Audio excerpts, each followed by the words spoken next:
Hey everybody, it's Eric again with Homeboy Hot Rod's about to do it again. New project, 1966 GTO, full interior.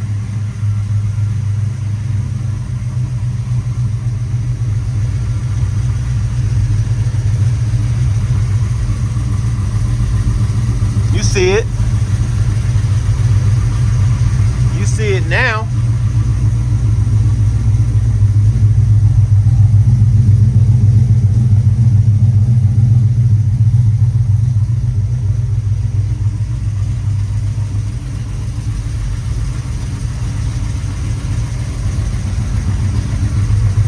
All right, let's get it. All right, everybody. I want to show you guys how I start on my projects, how I take my projects from the way it looks when I first get it to how it is right now. Although this project has not been completed, I want you guys to pay attention to this video because I want to encourage you to not be afraid to take on projects, even though they look massive. Let me be honest with you, they are sometimes massive. So I just want to be transparent. They are massive. But if you look at this 1966 GTO when I first got it, it had nothing on the inside. Stay with me in this video. This is part one of the GTO build, the interior build, and I will continue to update you as this project moves along. Now, this project is almost to the point of completion. I have already done a lot to this car per the customer's request, but as you will see, the car had no door panels. It had no package tray. It had nothing on the inside of it. And I'm at the point right now to where it's starting to look pretty darn good. So stay with me. I will walk you through. This video has a lot of photos in it, so I apologize. I'm trying to get better at creating these videos, but I just don't have the help. I don't have the time. So I do it whenever I have a few, it's cold outside right now. So I'm able, I still have a little energy. So I'll come in the house and I'll make some videos and hopefully you guys enjoy this content. And again, I'm just trying to inspire people to get up off of their butt and do something. It's not that hard. I'm no better than you. So let's get it. So we'll go ahead and start with the trunk of the car. That was the first place I started on the car at. We had to create a floor. We had to make the sides. The only way to actually, understand the shapes of the trunk was to use cardboard. That's what I use. I use cardboard and a hot glue gun. I cut and shape the cardboard. I just worry about putting strips in there for the first part. And then I glue the strips. I may put a strip across the bottom. Then I'll glue one up just to get the height. And once I get a template, I'll transfer it to my substrate, cut it out, trial fit it, make a few adjustments. Typically, if you make one side, it should fit the other side. You may have to make a few little minor adjustments, but no big deal. And then you just keep putting these panels in until you get them to fit the way you wish to.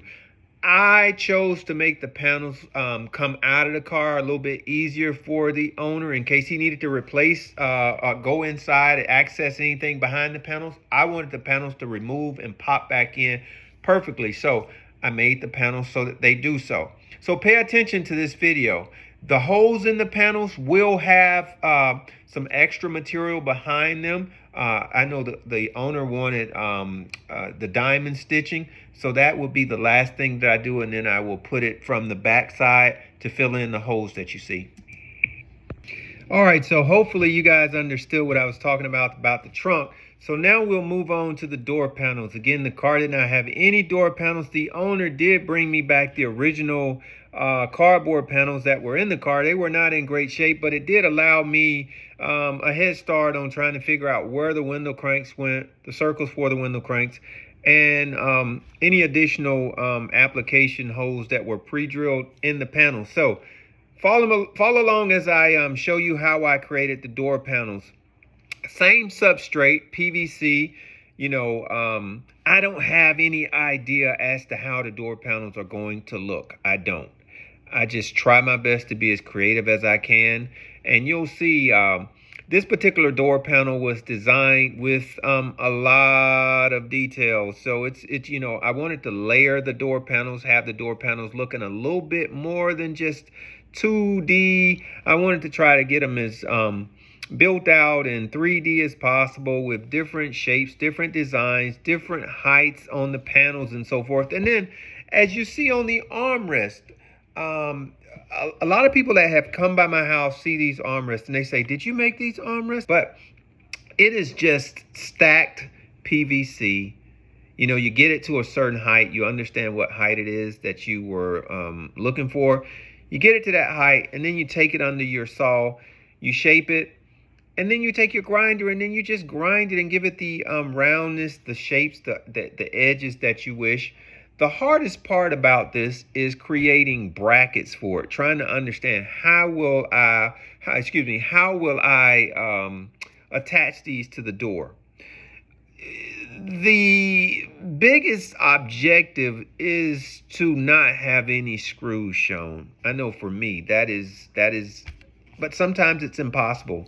So even though you see some bolts on this panel, these are just temporary. They're just holding the panels on the door right now. So I did make one, I made two, both of the panels on the car. All right, so now let's talk about the rear door panels. I did not go too overboard with the rear door panels because sometimes less is more.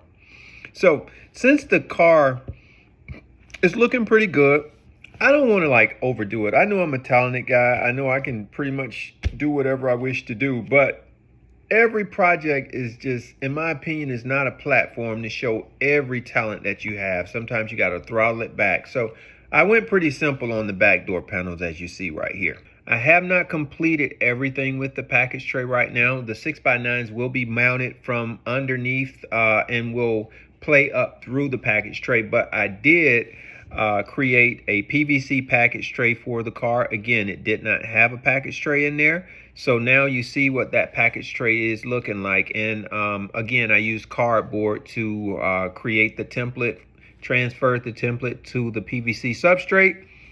And now that is 90% complete. All right, let's talk about the console. The console is, I am in love with the console. Again, I had no idea what the console would look like. As you see in the photos, I didn't know what the shape of the floor was. So if you look at the photos, you will see that I cut strips of cardboard, used a hot glue gun or double stick tape, whichever, and I started to form the shape of the floor of the car. Once I got the shape of the floor of the car, I transferred it to a substrate, not knowing what the top of the console would be shaped like. That was something that was not of a concern of mine right now. I knew that I would eventually get in the car, sit down in the seat, understand where the armrest should be, where's a comfortable height for the armrest to be. Drew me a straight line using a level, and then I started to shape the console by freehand. Transferred that to the material, cut one side out, duplicated the second side. Because the console was in two pieces, I also had to create the back of the console. Because the seats were so narrow, coming out of a 2006 going into a 1966 GTO, there was a lot of room left over. Those seats did not make it from panel to panel. So what I chose to do was spread the back of the console so it's wider and it takes up a lot of the space, and it worked out perfectly. I mean, right now the console in the back is shaped to the contour of the seats, and it's a lot wider. And in my opinion, it gives an excellent look.